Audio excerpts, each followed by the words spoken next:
All right. Hello, everyone, and welcome back to For St. Pete State, the podcast where we deep dive into everything political here in St. Pete, Pinellas County, the state of Florida, and beyond. We have a lot to talk about lately. So I do want to get right into it. My name is Christian. I am your host, joined always by my co-host, not my second. She's actually number one because she's the president. Hi, Laura. Funny. Hi, Christian. How are you doing? We just got to chat the other day, and now we're back at it. I kind of love this double recording session in a week. I know. We love to get these guests in back to back, so that way we have more content to spread and people get to meet more new people. I'm excited for tonight. So am I. Yeah. So today we have from House District 108 in the Florida Congressional House of Representatives. Jesus, it's been a long day. It's so not Wednesday. Congressional. It's okay. I serve in the State Florida House. legislature, so the State House, yes. Yes, State House. I am so sorry. It's Wednesday. We're getting over it. The Monday blues are still there. Right. Representative Dotie Joseph, hi. Hello. All right, perfect. So I do want to give yourself some time to introduce yourself to us. So please, by all means, take the floor. It is yours. Sure. For those who don't know me, I am State Representative Dotie Joseph. I proudly represent Florida House District 108 and the legislature, which is entirely in Miami-Dade County, the north kind of eastern part.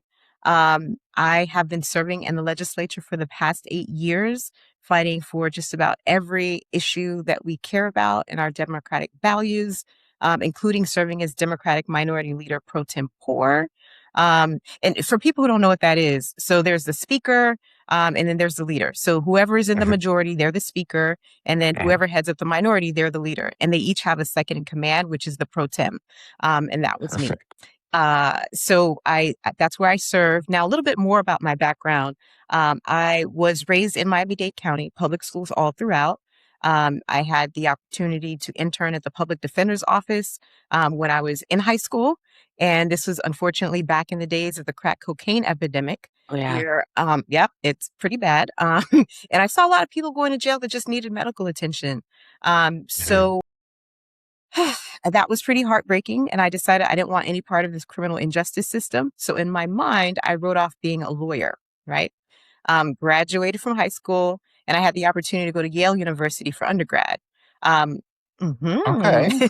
Yes. And while I was there, I interned with a congressman, first in his district office. And I fell in love with constituent services. For people who are not familiar with that, that is just making government work for you, right? And that is making sure that the federal agencies are responsive to the people's needs, solving problems. Then they liked me so much, they invited me to come work for them over the summer on Capitol Hill as a legislative correspondent. And I was all excited. I headed over there and can I tell you, I was just so disillusioned. I bet. Yeah. Yeah. I got a front row seat to see how our democracy didn't actually function. The lobbyists were running things. People didn't know what was in their bills. It was special. I'll put it that way. So in my mind, I wrote off politics.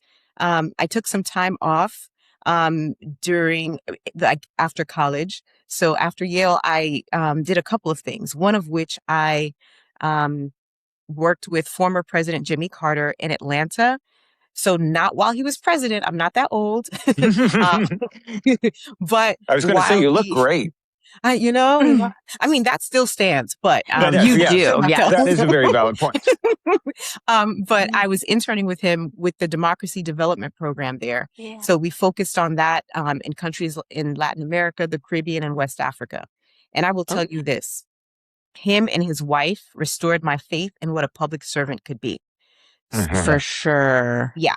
I mean, like big time, like they show up, not like a bull in a china shop or with any kind of white savior complex, which sometimes happens, but they go to all these different countries and uplift what people are already doing. And not even just in other countries, even here up until, he literally couldn't do anymore. He continued to serve. So, he was formative in my, I want to say, thought process of how politics should be. It should be something that works for people rather than against us. Anyhow, so after that, I did a program in The Hague in mediation and conflict resolution because I was like, yeah, I could do that. I could be a track two diplomat, hang out in the background, perfect for an introvert like me. Yes, I'm an Yeah. introvert. Just hang out, make sure the world doesn't go to war. But then my mentors, once I finished that program, my mentors were like, listen, you're passionate about human rights and civil rights. You really need to consider law school. So I sucked it up, even though I said I wasn't going to be a lawyer, and I went to law school. I had the opportunity to go to Georgetown University in Washington, Fantastic. D.C. Thank you. Yes. Thank you. And while I was there, a lot of my friends were making big bucks at fancy firms, which is cool, but I was out doing the Lord's work. So civil rights and human rights. I externed at the United States Department of Justice's Civil Rights Division back when, that was a thing. Yeah. Right. And interestingly, what I was working on was making sure that people who are accessing government services through agencies that receive federal funding can access those services in languages other than English. Completely different than what we see now. Anyway, Right. we're not Unfortunately, gonna they've touch that gutted wound. all of that. Okay, so there's that. And then I also interned with the National Lawyers Committee for Civil Rights Under the Law in their voting rights project. I helped co-author the manual that people use, mostly nonprofits use to register voters around the country for a long time. So that was that. And then over the summers, I would do the human rights component. So I'd work with refugees, first with the United Nations High Commissioner for Refugees in Egypt. I was working with refugees mostly from Sudan. Anyway, this was just such a different time. Back then, the United States was like the shining example of how to get these things right.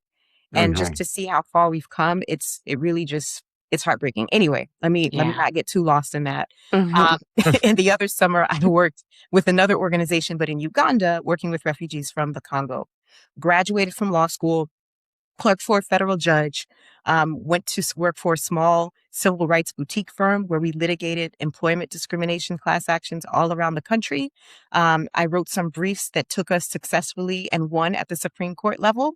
Oh, Yes. amazing. Yep. And I came back home to serve because, a lot of Floridians leave and we don't come back. Yeah. But I came home.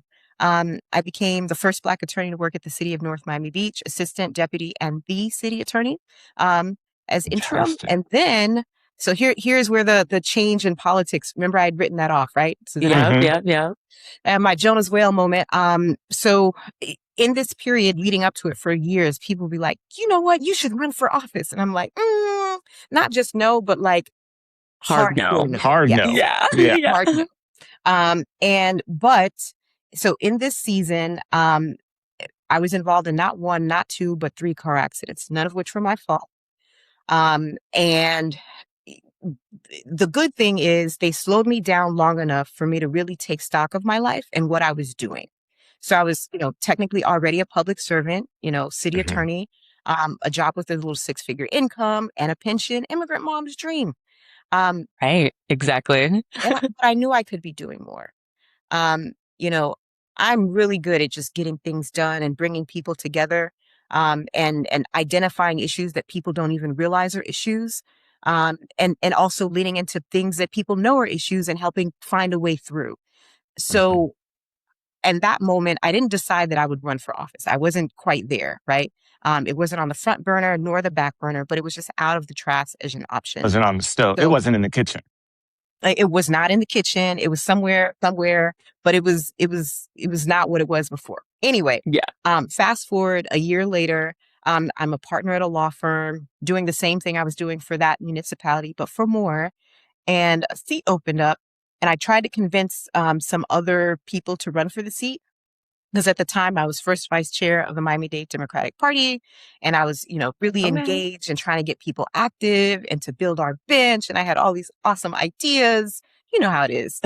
But we needed somebody for this seat because the person who was there meant well, but they were selling out our community left and right.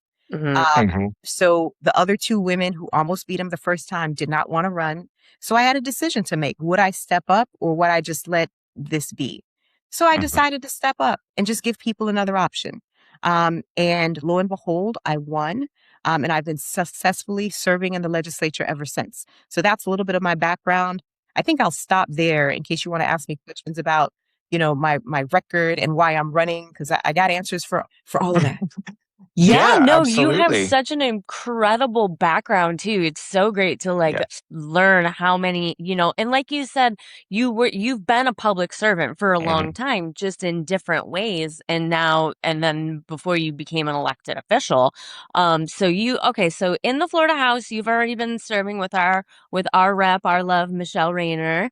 He's awesome. And up there rebel rousing as much as we can in the super majority. So yeah, what are some of, since you're leaving office, what are your most proud accomplishments of what you've passed or been able to knock down to? Sure. So some of the proudest things that I was able to do, I think one of the first bills I got passed was one to allow survivors of domestic violence to qualify for unemployment compensation if they have to leave their job because of a domestic violence situation. So how that plays out is, the two biggest concerns that people in this situation, usually women, but not exclusively women, have are, where are they going to live and how are they going to take care of themselves and their kids, right? So the where they're going to live, that's usually addressed by, a shelter, a family or friend, somebody can take them in. But the perpetrator usually knows where they work, right? Mhm. So, you want to keep them safe and you want to keep, the employment space safe. I remember there was a case here in Florida where there was a woman who had escaped a situation like this, but she worked at Publix, and then the person went to Publix and shot up the place. So Yeah. we wanted to find a way to avoid that. So we were able to negotiate with a lot of stakeholders, and we had champion folks from across the aisle to help with this too. And we were able to get it done. So the exception is that, so normally when you leave a job, like you yourself quit, you don't qualify for unemployment compensation. So this is a policy exception, much like, spouses of military personnel have to leave, it Mhm. allows you to still qualify for unemployment compensation. So that was one. Along those same lines of protecting victims of violence, there was one. So if somebody is harassing you and you get a no contact order, right? Mhm. If they call you, your instinct is to record them, right? Because to show and prove that the problem with that is that would make people subject to criminal violation Right. because Florida's a two-party consent state, right? Yeah. So you need to get their permission. You're not going to get the permission from the person to record when they're doing something they're not supposed to do. So to alleviate that concern, I got an exception created in law, whereby if you're recording your abuser in violation, who's contacting you in violation of a written court order, you can record them, but only for the purpose of proving the Mhm. violation. Uh, Yeah. and I had to fight some people, even in my own party, to get it done, but we got it done, Yeah. and it's important. So, Mhm. those are I want to say some of the little things that I got done. Some of the No, those bigger, are big. Yeah. I mean, they are big, right? When you're in that situation. But when I think about, you know, so after the murder of George Floyd, there was a lot of angst, but I wanted to channel that into what can we do for people? How do we Yes. get something meaningful out of this terrible situation? So I pulled together a roundtable of law enforcement agencies, the NAACP, Black Lives Matter, several Black bar associations, and we put our heads together to come up with some potential policy solutions. So from that roundtable, we took those and I brought it to the Florida Legislative Black Caucus, and we got a lot of those things put into a bipartisan omnibus bill. And we're able to work across the aisle to get these reforms done and put into law, which includes everything from revising chokehold standards, training, making sure that officers have a duty to intervene, Mhm. a minimum age of arrest because they were disproportionately arresting certain children, and they weren't treating them like children. So anyway, that's an example. Another one is there was a young man who was a victim of police brutality who was shot in the back by police and was paralyzed. He did everything he was supposed to do. He filed the claim. He took it to litigation. He got a judgment. But because he was suing a political subdivision of the state, his damages were capped at like less than 300,000. To get an exception to that, you need to file something that's called a claims bill.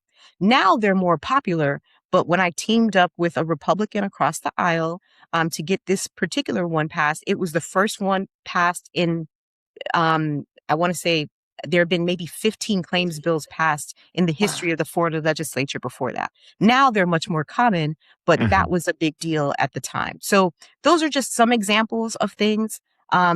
Legislation I filed that's important but didn't pass includes everything from, trying to pass common sense gun reform, from universal background checks, to equal pay for equal rights for women, paid family leave.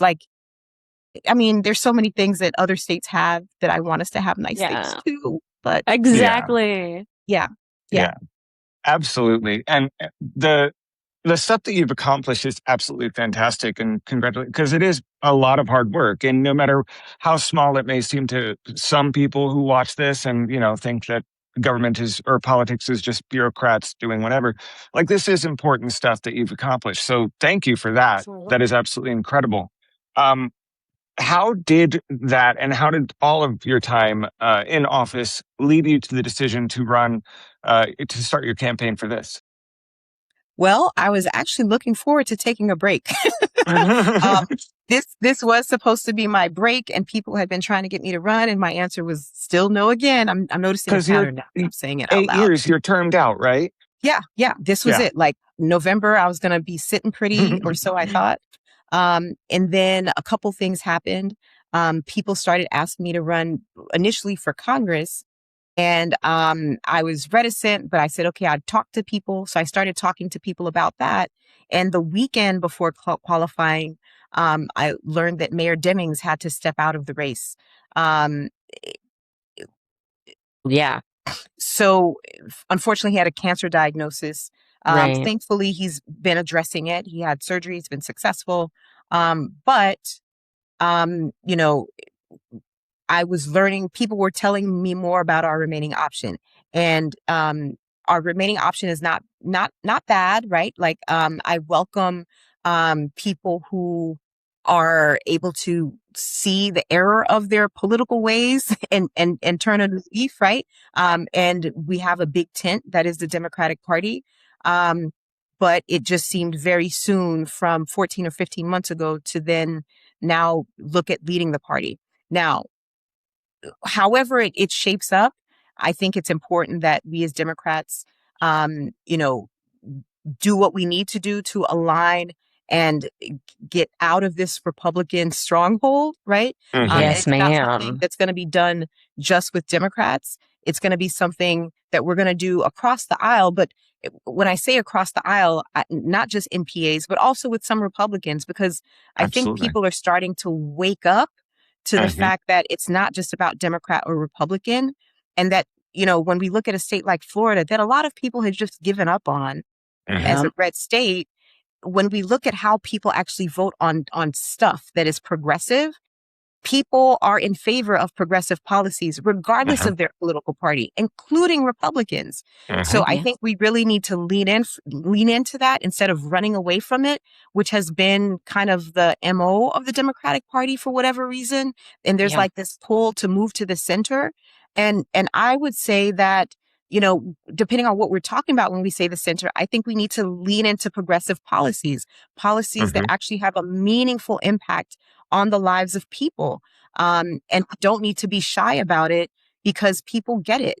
A great example of that is just like the Fight for 15. There are Republicans in the legislature who are actively looking for ways to undermine that. But a majority of the voters, including Republicans, voted to raise the minimum wage, because that's something that impacts people regardless of your political party. And the more people, and the more people are starting to see what impacts people as opposed to, the top 1%, you can start to shed, the distractions that they try to keep you in with these culture wars. They want you to think it's just about Democrat or Republican or black versus white or fill in the blank, right?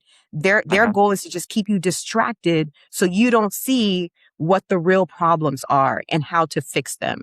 And once people are recognizing that, we're able to lean into all of our collective power more. So Yeah, Sure. I say this. I've said this before. I don't know if it's said it on here, but it doesn't seem like we have a policy issue. We have a messaging issue because, like you said, a lot of our policies do align with Democrat or with both sides of the aisle, progressive policies. We just don't know how to message that. It seems. well, I think I don't know that it's as simple as just policy versus messaging. Um, in some instances, it is, right? Because Republicans, what they're really good at is identifying a pain point, but then Yeah. they connect that pain point to the wrong cause, right? They'll Okay. tell you your housing is unaffordable, but instead of telling you that it's because of, I don't know, these hedge funds and private equity firms buying up housing stock and a whole list of things that I actually address in a bill called the Real Affordable Housing Act, they'll tell you that it's the immigrant that's the reason. Right. Or they'll scapegoat Yeah. some group, right? They'll tell Exactly. you that things are unaffordable, but they won't tell you that they gave $1 billion bailout to insurance companies as opposed to doing things that would actually bring down the cost for insurance, right? Yeah. Right. So they'll tell you the problems and they'll say that they're the solution, but they've literally been in control for almost 3 Years. decades. Right. Yeah. So whatever problems we're having, it's directly because of them, either their inaction or their actions. And it's time for us to turn the page on that. So to get back to your question, Christian, sometimes it's the messaging, right? But sometimes it's also, before I move on to let me lean into the messaging some more. One of the things I studied in school was social psychology. And there's this interesting phenomenon that happens is um, repetition and propaganda, right? Mhm. Your brain can know without a shadow of a doubt that something is false.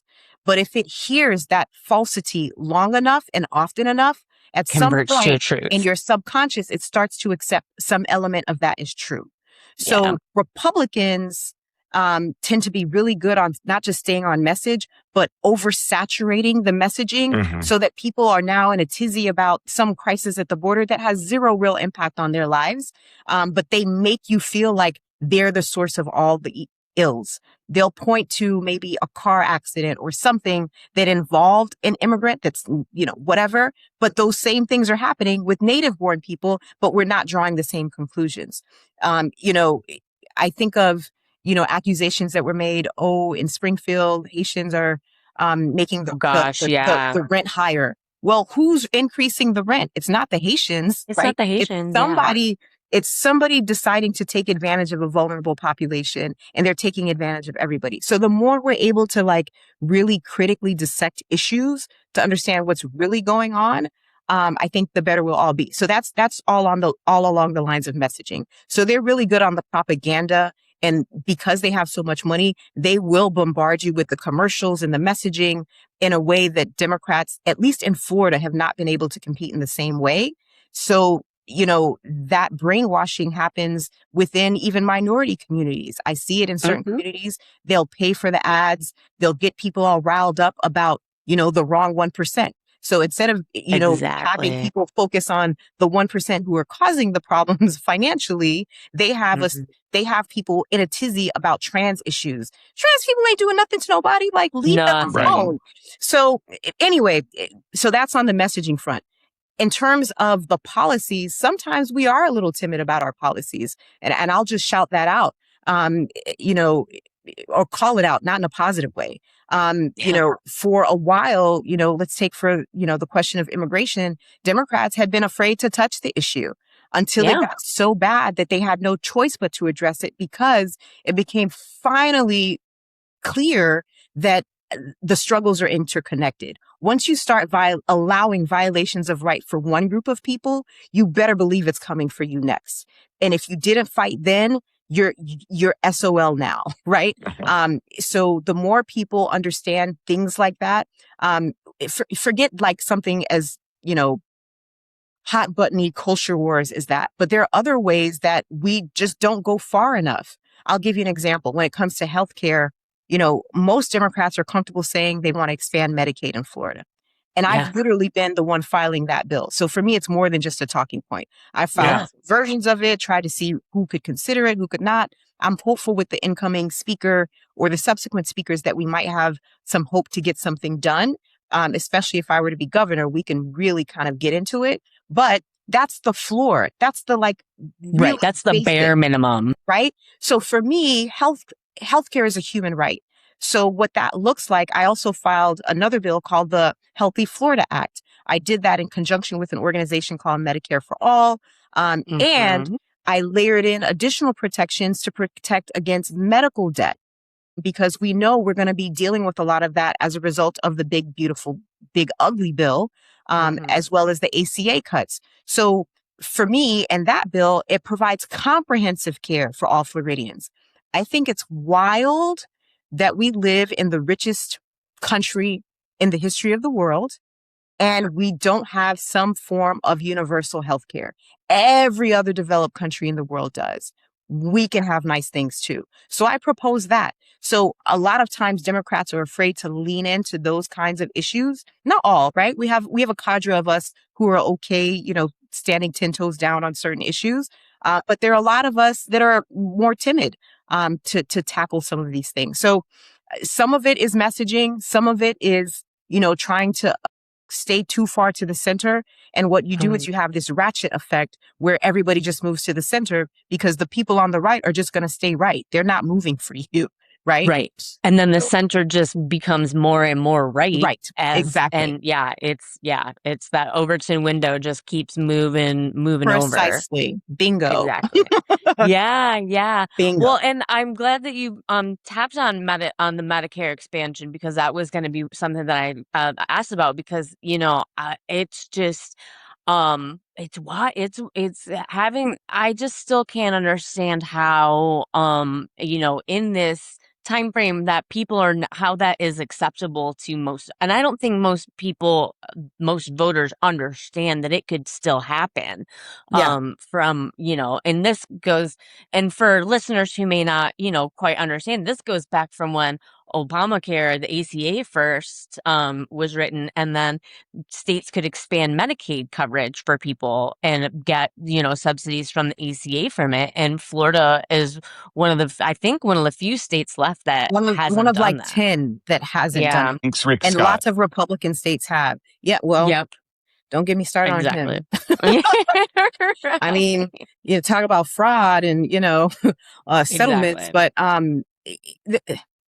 it's super frustrating because it's baffling to me that we simply just allow people to die. Exactly. Like, we are in the richest country. Like, there's no reason people should not have care. Like, none. For people who are not familiar with this issue, I know people throw around, policy terms and stuff. Let me break it down for everybody else. So what that means is, when we're talking about Medicaid in this day and age, you have some people who make too much to qualify for state coverage and not enough to qualify for federal coverage. So they fall in what's called the gap. Right. And in Florida, we're looking like at 1 million people. And these are people who can't get coverage, even though they're working. Right. But we literally could just cover them. And it would provide more coverage to children. It would provide more coverage to seniors. It provide more coverage to so many things that Medicaid protects. And it especially has an impact on our veterans. So, when I talk to some of my Republican colleagues who would not even entertain it, it was all in terms of philosophy. But, I don't know if it's because I'm a pastor's daughter. And one of the phrases that we were taught early on was, you can't be so heavenly minded that you're no earthly good. Right. So love that one. What in this case, you can't be so philosophically, I don't even know what the philosophy is justifying not covering people for healthcare. Like, it's really bizarre, right? Like, when you think about certain universal principles, regardless of what faith or non-faith you believe in, why wouldn't you want people to be well? Like, exactly. If people are sick and we have a way to heal them, then just freaking heal them. Like, if they're hungry, feed them. You can teach them how to feed themselves, but don't it's just almost be like they don't know a book that says all of that, plain and simple. Dude, I think they know the book and They cherry pick it. They cherry pick it. They cherry, but like the people who are doing the manipulation of the book, they are actually doing everything antithetical to the book, right? And they know it. So they pick some things to make them be the quote unquote hot button issues. Like, I'll give you an example. They'll lean into something like, let's say, I got one. LGBTQ stuff. They'll say, well, homosexuality is bad. Well, why? Oh, it's sexual sin. Okay, so let's have that conversation. If you think that that's a sin, how do you feel about adultery? Exactly. How do you feel about fornication, which is just sex before marriage? Why is one worse than the other? Like, it's wild to me, because for me, what it boils down to is loving thy neighbor. Like, literally, that's the point. Exactly. And however, at whatever state they are, regardless of who they love, regardless of, what their skin color is, like, literally, your job is to love thy neighbor. And if you're not doing that, then, like, what is the point? Like, I totally agree. Yeah, I totally agree. And if you look at that, but if you look back at how, no, exactly. Because if you look back at, the way tribes and stuff were set up before, the whole concept of property ownership entered the minds with the Europeans coming over, it was all community. It was all like caring for each other, and the elders had their job, and the younger people had their job, and women had their job, and men had their job. And it's like, as long as you played your part in like, you were fine. You know what I mean? And like, and I think that I'm a recovering Catholic. I grew up, going to Catholic school for 12 years. It was, but I don't know, the 90s Jesus that I learned, like, he would be flipping tables all over the place at this point that I know.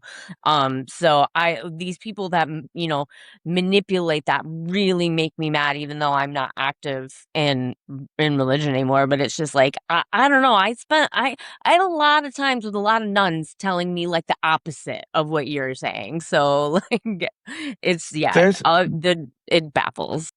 I don't know. I grew up in a country/rock household, so I love 90s women country artists, and one of my favorites is Jody Mestina, and she has a song that came out last year, and it's called "The Jesus I Know," and the main point of it is the Jesus I know sits at the table with the sinner. There's no soul too low that he won't deliver. Like, that's the chorus of it, and it's like, we have all of these ideas.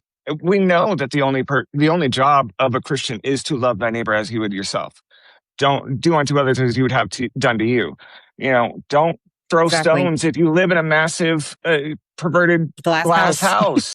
It's the whole point, and it's so frustrating because I grew up in a very rural area, obviously a very right-leaning area, very right-leaning family. Well, just my dad, but my mom doesn't get into politics at all. She was like, that's not my place. I'm going to do this. My dad was very, very hardcore right. Is very hardcore right. So yeah. It's definitely an issue that they have there. So I don't know how to fix that or how to change that, because it's just... Well, I'll tell you this. Here's one thing that gives me hope, and then I'm going to come back to something that Laura mentioned about, pre-colonialism. Here's something that gives me hope. Even in those communities, when they're actually taught, quote unquote, the word, and they actually start to live it, then you see a different response. What that looks like is communities where they set up mutual aid situations to care for their neighbors who are struggling, right? And then they help get them on their feet. And it has nothing to do with rural or not rural, black or white, immigrant or not immigrant. It's literally people living by at least the New Testament version of the good book, right? Exactly. And what that looks like is, literally when you Google what the Bible says about, immigrants, it's to love thy neighbor. Do not mistreat them. Like, the exact opposite of what we see in terms of policy here. And you don't need to be a quote unquote Christian to see these things. I think there's certain universal truths that cut across religions or non-religion because they're inherent in all of us. I believe that we all, every single one of us, are connected, whether we realize it, accept it or not. And as we hurt other people, we're actually hurting ourselves. You know, anyway, just so many thoughts And around there's, that. I'm gonna just stop. I don't mean to Go ahead. cut You you were off, gonna but say something. there is a point of like, or there's a idea in my head, or I've heard it said, I should say, that if Jesus were to come back Mhm. today, he wouldn't be allowed in the country. Let's be very honest about it. Oh, I mean, he might have been bombed somewhere else. Right. Exactly. Absolutely. Precisely. So, But you had a point about Laura's pre-colonialism. So Yes. the point I was going to make about Laura, and here's something that a fun fact that most people don't know, our U.S. Constitution, you know, we were educated. I don't know about y'all. I was educated to believe that, you know, our founding fathers just kind of wrote it up and it was this great moral document and all kinds of stuff. Right. Do you know they stole it from the Iroquois tribe? Like they had this whole constitution, the concept of federalism, all of this stuff. Like, look it up. What? This was from the Iroquois tribe. They came to Ben Franklin so that they could have him print it, and he basically And he plagiarized just most of it. ripped it up. But Oh my wait, God. there's more. It gets even better. So, they took a lot of the things with the different branches of government. They took a lot of that stuff, but you know what they didn't take from it? So within the whole system of governance, there was supposed to be this council of elder women. And this council of elder women, they could remove the president if that president was mistreating women and children. Wow. Can you imagine? Yeah. Oh my gosh. Right? So, Like, anyway, just drop that little jewel. You can look it up later. You know, a little fun fact. yeah, I'm Mhm. definitely going to have to look into that because that's Yeah. so No wonder we wouldn't have learned interesting. about it. I wonder why. Right. I Exactly. wonder why. Yeah. That's Anyway, crazy. Well, that thank is you for crazy. that Well, and I enlightening just want to, point. yeah, and I just want to go back to, you know, what you were talking about in your beginnings and all the work that you've done being inspired by, you know, late President Jimmy Carter, which like he, you know, he's one of my inspirations for being involved in public service too. He was just like, and I, you know, and I said this when Trump first got elected, like I mean, I cried for many reasons, but like the comparison of Jimmy Carter and, you know, selling his peanut farm so that he didn't, you know, have any sort of conflict of interest to Night and day. the golden escalator calling, you know, an entire country of immigrants, rapists, and murderers. Like, it hurts so bad to go from something Jimmy Carter and then obviously Barack Obama, something so like beautiful that, you know, I really think represented something so cool about our country to then what we Bush. have now. It's like, Even Bush, he was not my favorite president by any means, but President Bush was still margins better than Donald Trump. oh gosh. All I can do is take a deep breath. I know. Deep breath, Breathe woosah. through it. But you know what? Here's one question I didn't answer. And I don't know if I gave you guys a chance to ask it, is why I'm running for governor. Yes. Yeah. Please, Let's talk about that for sure. All right. So 3 main pillars is why I'm running for governor. Or I want to say my priorities. One is making Florida affordable for all. And I know people are throwing around that term affordable. You hear it a lot. Even the Republican candidates are talking about it. Even though we know their policies are what got us here and keep us here. Exactly. But for me, it's more than a talking point. Like, I've talked about some of the policies that I've brought forth. So none of this is new while I'm on the campaign trail. So from the Healthy Florida Act to the Real Affordable Housing Act, I encourage y'all to check it out. I have some concrete measures that would meaningfully reduce not just housing costs, not just for homeowners, but also for renters, to address insurance, to protect the housing trust fund, to protect us against algorithmic rent gouging, as I like to call it, and to limit the amount of homes that private equity and hedge funds can buy. You know, and these are measures that, you know, for example, Senator Warnock got that one, you know, passed at the U.S. Senate level. Why can't we have nice things in Florida too? So that's an example. That's housing, healthcare. We've talked a lot about healthcare. I teamed up with Representative Camilla Brown to extend postpartum care from 30 days to a year, right? So that's meaningful. We've gotten millions of dollars to address healthcare disparities in the budget. In terms of gas, I had proposed legislation with a former colleague, Andrew Learned, to eliminate or at least reduce the sales tax on gas. So when I'm telling you this, I'm not like just saying it like as a talking point. Like I've thought through these issues. I've put forth meaningful things to actually address them. So that's an example. So one is making Florida affordable for all, not just the 1%, right? Two is protecting our civil rights and what's left of our democracy. We see these things under attack in so many ways, and it's particularly jarring for me as somebody who comes from a civil rights background and who, has worked as a government attorney. I know what it looks like when government works for us and what it looks like when it works against us. And right now, it's not helpful. Under this administration, we have, leadership, particularly at the state level, that's creating more problems than it's solving, right? And we need the opposite. I was just talking earlier with a woman who was explaining some issues she was having with her special needs child and how the administrations just weren't helping. And we need a governor who understands that and can fully fund the programs and services that we need to have a real impact on people's lives. And that's really what I want to do. I want to make government work for all of us, not just the people who can afford to send a lobbyist to Tallahassee, right? So that's number two. Number three, and this really just kind of goes into what we've been talking about the whole time, which is less hate, more love.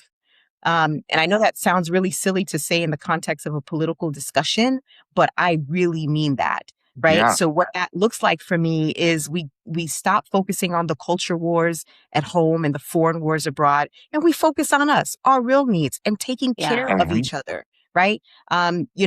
We know what's going to be happening with these cuts at the federal level between the big ugly bill, the federal government's attempts to eliminate programs like Social Security and Medicare. By the way, these are programs that nobody gave anything to us. Like these are programs that people paid into over the years, right? So now when they need that back, Republicans want to rip the rug out from under them. And that's not okay.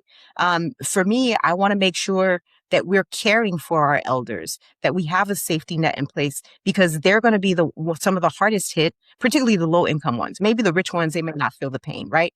But by and large, a lot of our seniors are on fixed incomes. And that's why we had these programs in the first place, because they were struggling so far during the Great Depression. So whether we're talking about our seniors, our veterans, low income people, I want to make sure that government works for all of us, because it is possible. We have lots of examples of other states and other countries where we have government that actually works for everybody. And we can have that too. So, a lot of people have given up on Florida. I believe Florida is worth fighting for. And we can close the page on Republican rule. We can end that nightmare, and we can dream a new dream of Florida. Like we have a Florida that we're actually proud of, where we care for one another as opposed to what's happening now. So that's why I'm running, and that's why I'm asking for people's support, is to put me in, because I have experience in every branch of government and across all three levels of government. Like I know how this thing works. And I can help it work for us. So I just need the support to get there. Where and where can we find your website if Sure. people want to volunteer, maybe give a little donation? Where can we find you? I'm glad you asked. So it's just DotieJoseph.com. So that's Dotie with one T. It's a little tricky because the real pronunciation is Dotie, but in English you get Dotie. So it's DotieJoseph.com. You can click and give whatever amount you feel comfortable doing. The deadline to give, I think, is like August 13th. So please don't delay, like knock that out right away. If you know some people who, might like what you're hearing, spread the word, let them know. We can have a different Florida. We don't have to settle. We don't have to continue to suffer. We can do this differently. Absolutely. Precisely. This has been amazing, and I want to keep going for hours and hours, but we can't, unfortunately. But we do have time, just enough time to get into our shout out or shut down session. So again, just viewers and listeners will know, you have this time to shout out anything or shut down anything. You can do one one of both or either one, whichever one you would like to do. We normally open it up to you first if you'd like to go in the middle or last or first, whatever you have. Yeah, we kind of try to sandwich them too. So if you got a shout, you can also do both a shout out and a shutdown. We extend that privilege to our guests. Okay. I think I have a shout out, but you guys is first. But I think I know it. I think this is. Yep. I have a I'm shutdown. excited. Okay, Okay, so let's go. you you go first then, Christian. Then we'll have Rep Joseph, and then I'll go because I got Okay. a shout out. Okay, good. Okay. So I'm going to say this with the caveat that I don't know every single fact, but I want to shut down this government and this current administration and all the fact that they have taken away so much money from the FAA. Across the board, we've seen it in TSA, we've seen it in every airport. There was an incident that happened just a few days ago where the government has actually come forward and admitted to killing 4 U.S. citizens because I'm butchering the facts, but please look this up because this is a true thing that happened. It was over in the West Coast. The plane was bringing survivors into the airport, but because the Air Force, Jesus, They were my words. testing out something. Yes, were testing out something which completely blocked their navigation settings, or their navigation systems. So one of the planes carrying 4 U.S. people was killed because they didn't know that there was a mountain in between them and the runway. And they did. So this plane crashed into this mountain, which could have been totally avoided if the government wasn't trying to test out these systems that completely took out their navigation systems.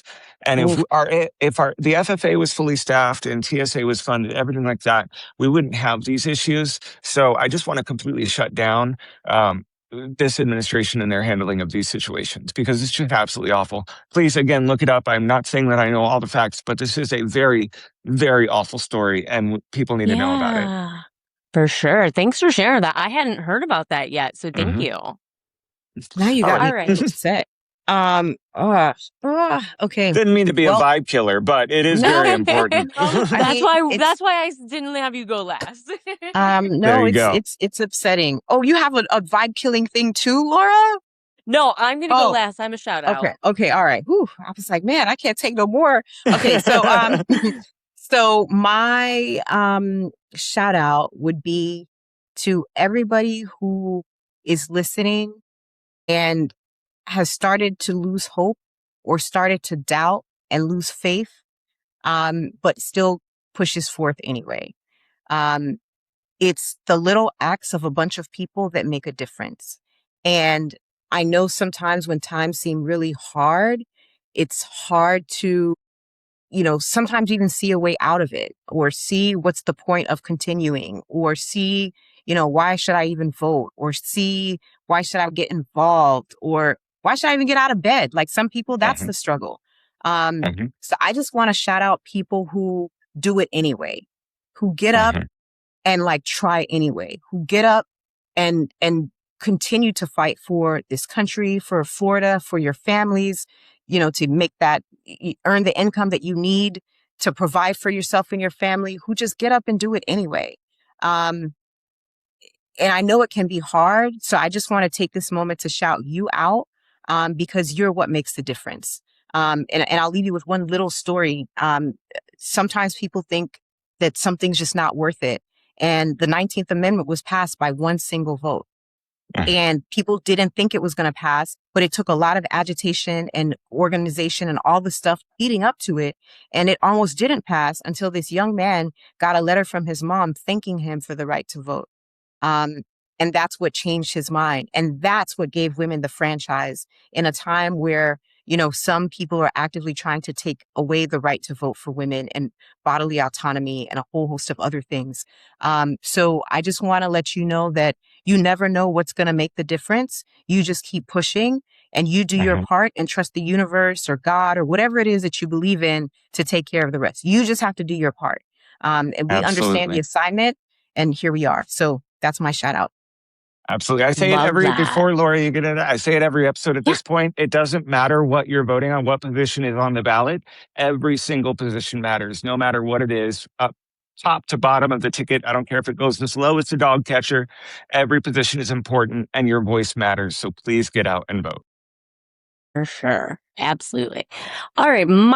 I've got a shout out. I always volunteer to work as an election poll worker. I've never actually gotten the chance since I've moved down here, but I got called up to the big times so I'm going to be a poll worker for the primary election. So I'm super excited about that. And then I just want to say thank you to the people who, like, the workers of, like, the supervisor of election office, for putting it all together and doing, that job is thankless. They are the ones that we just want to rush all election night for them to do their job, but then we want it to be completely accurate. So, like, then, and just all the people that are doing and have done poll work, volunteer work, or like poll watching, all that stuff, anything that you're doing to help protect our democracy and encourage people to vote.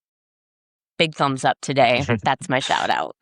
Absolutely. Well, this has been fantastic. Thank you, Representative Dotie Joseph. I appreciate you.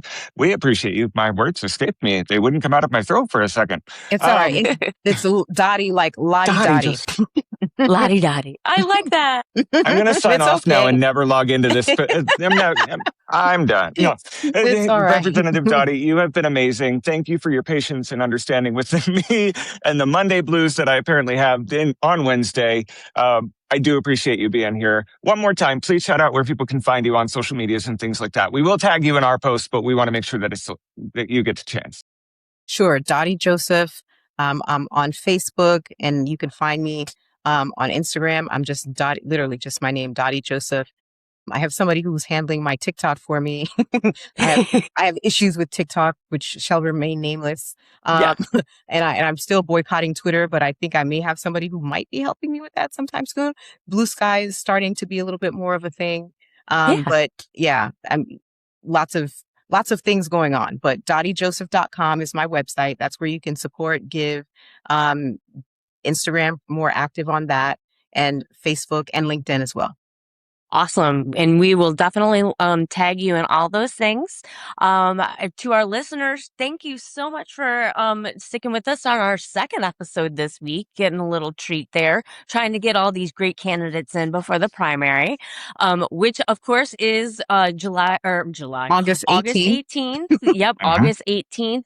Depending on where you are in the state, you could have early voting starting now. Mail-in voting has already started. If you got your ballot, mail that back in as soon as you can. Or take it to an early vote location so it doesn't get lost in the mail. Or take it to your early vote. Exactly. That's another good point for sure. If you can, please remember to like and follow the podcast. We're on Instagram, TikTok, YouTube, and Substack. We are at forsaint.petesake. You can subscribe to the podcast wherever you listen. And if you could leave a rating and a review just to help promote the pod on the algorithms, that would be awesome. Thanks again to Rep Joseph for joining us today. We'll be back next week with more stories from people doing the hard work to make our community better. Until next time, for St. Pete's sake, keep pushing for change.